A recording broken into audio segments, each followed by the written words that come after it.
También en los textos previos de este capítulo vimos cómo se van describiendo las virtudes o las cualidades de carácter que debe tener un yogi. Y de hecho son cualidades muy, muy elevadas.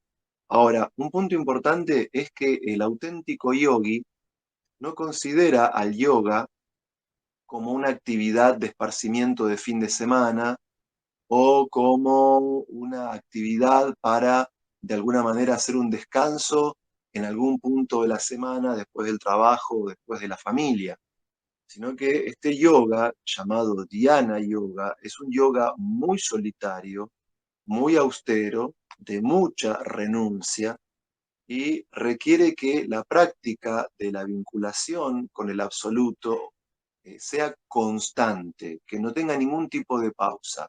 Es decir, este tipo de yogi debe de manera fluida e ininterrumpida ver todo en conexión con la divinidad. Tras esta introducción, vamos a la sección de hoy.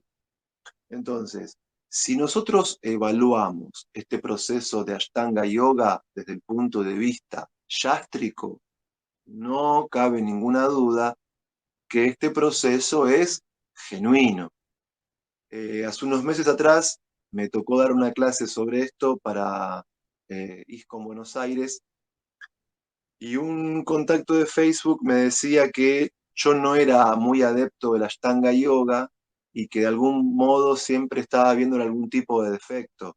La verdad es que el proceso de Ashtanga Yoga es védico, es un proceso genuino, es indudable que es un método válido. Pero ¿dónde está mi crítica al Ashtanga Yoga? Es la misma crítica que hace Arjuna en la sección de hoy del capítulo 6, en que este yoga es impracticable.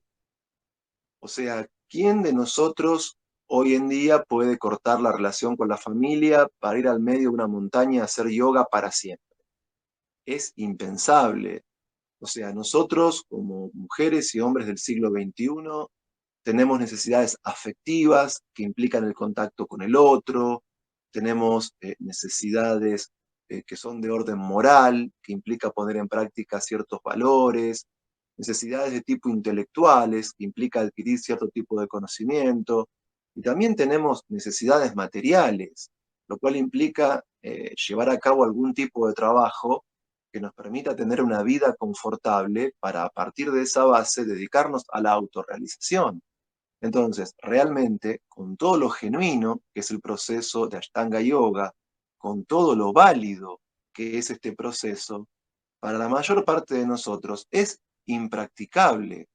Y pensemos que si alguien tan excelso como Srila Prabhupada hubiera traído a Occidente este proceso, pero no de manera diluida como lo practican algunos, sino si Srila Prabhupada hubiera traído este proceso con toda su pureza, tal como se menciona en el Bhagavad Gita, ¿cuántos de nosotros podríamos practicar vida espiritual bajo los cánones y las regulaciones de la Ashtanga Yoga?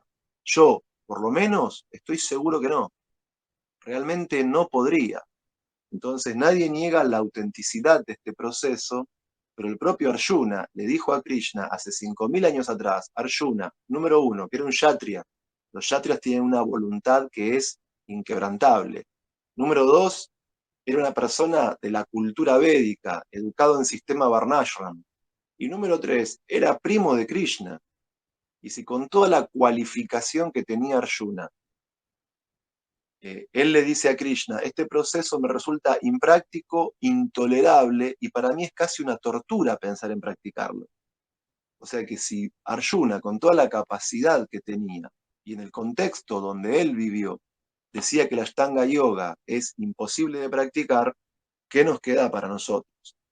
Entonces, otra cosa que también dice Arjuna es que el control de la mente a través del proceso de Ashtanga Yoga es más difícil que querer controlar un huracán o un tornado con los brazos. O sea, es casi una quimera para la persona promedio.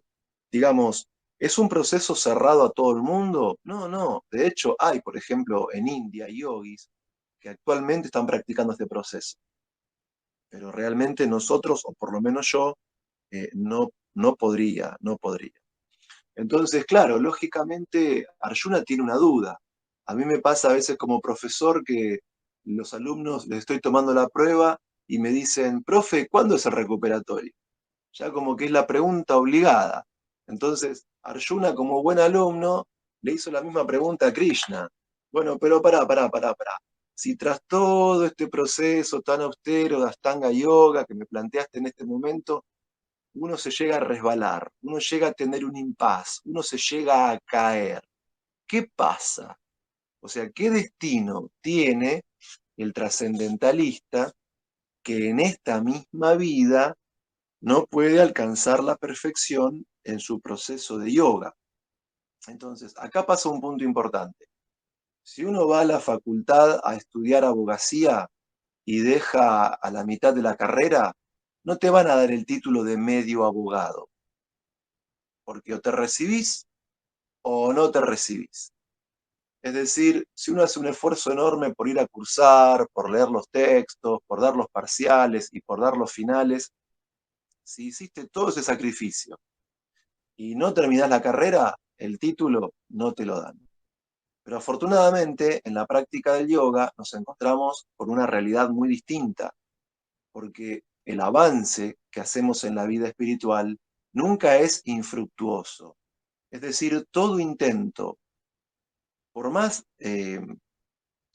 poco desarrollado que sea, o por más que no haya logrado alcanzar el resultado final, todo esfuerzo que hacemos en la práctica del yoga nunca es estéril, nunca se pierde, sino que el yogi que con sinceridad practica su sadhana, sus actividades espirituales en lo mejor de su capacidad, pero de un modo u otro no puede alcanzar el resultado final, aún así no pierde nada, aún así la práctica del yoga siempre es ganancia. Y aunque nosotros por estudiar media carrera no nos dan medio título ni el título entero, aunque nosotros acumulemos un montón de cosas materiales en esta vida, con una separación las perdemos, o con un divorcio, o con la muerte las perdemos, y todo el esfuerzo queda arruinado. Aún así, el avance que hacemos en la vida espiritual, sea mucho o sea poco, no se pierde nunca.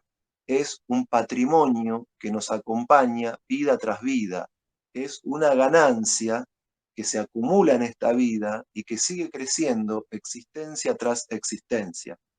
Entonces, cuando un yogi no puede alcanzar la perfección en su proceso espiritual, afirma Krishna en el capítulo 6 de este Bhagavad Gita, que va a los planetas celestiales a disfrutar del resultado kármico que logró con su avance espiritual. Durante un tiempo, en función del karma, el alma toma nacimiento en un planeta celestial y en compañía de los semidioses disfruta de placeres sutiles en un plano superior, y una vez que ese karma piadoso se agota, entonces uno vuelve a nacer en un planeta donde hay especie humana, y allí uno no pierde ese avance espiritual que logró en vidas previas, sino que surge un contexto favorable a la práctica de la vida espiritual. Por un lado, uno tiene una opción que es nacer en una familia acaudalada, en una familia rica, en una familia aristocrática, para que de un modo u otro uno no tenga que estar pensando en la supervivencia material, uno no tenga que estar pensando en las necesidades laborales y pueda tener el tiempo libre y la aptitud para avanzar en la vida espiritual. También puede suceder que uno no nazca en una familia materialmente opulenta, pero sí uno puede tomar nacimiento dentro del seno de un hogar donde ya hay avance espiritual en los miembros de la familia.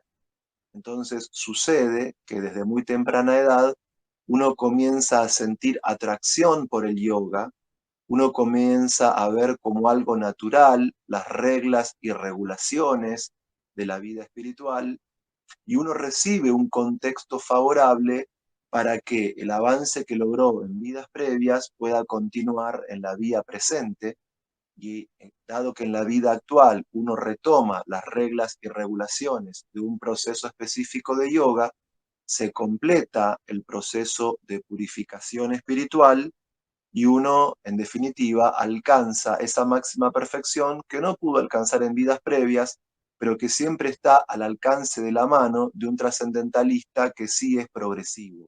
Porque en la práctica del yoga no hay pérdida ni disminución alguna, y todo avance que uno haga en alguna vida nos da una base para completar el avance en posteriores existencias y así, en definitiva, lograr la máxima perfección.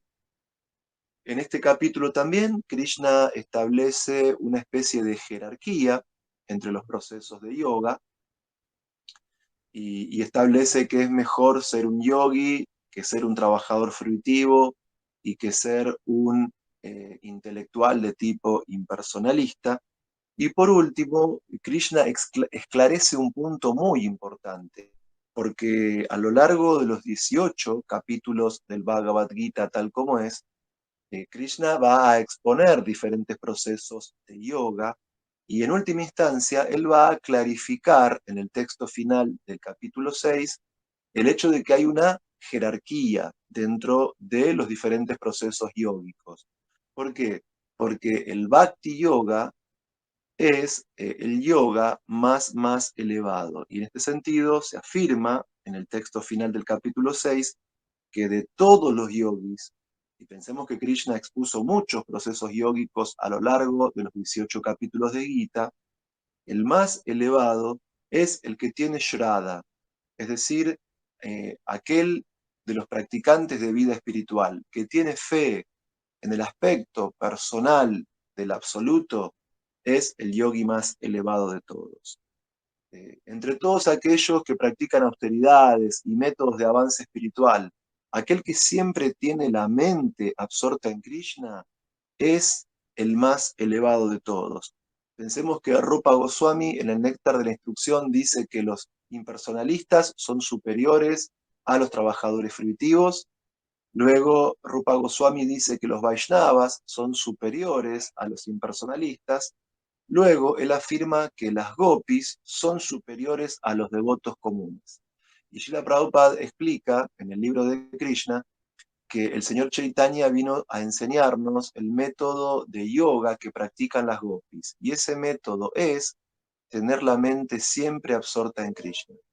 Pensemos que cuando Krishna iba a cuidar vacas surabis a los bosques de Vrindavan y tocaba su flauta, las gopis automáticamente entraban en éxtasis, se reunían entre ellas y comenzaban a hablar acerca de lo maravillosamente bellos que se ven Krishna y Balaram cuando están junto a sus amigos en los bosques. Están tan increíblemente hermosos Krishna y Balaram que ellas dicen que ellos parecen como los actores principales de una obra de teatro.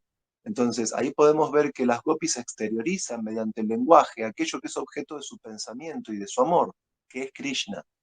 Entonces, los yogis que tienen fe en Krishna, los yogis que siempre piensan en Krishna, son los más elevados de todos. Así como, por supuesto, esos yogis que toman refugio en Krishna. Nosotros nos encontramos con situaciones muy placenteras en la vida y también con situaciones complejas, situaciones difíciles. Y el tomar refugio en Krishna implica que uno es un yogi elevado.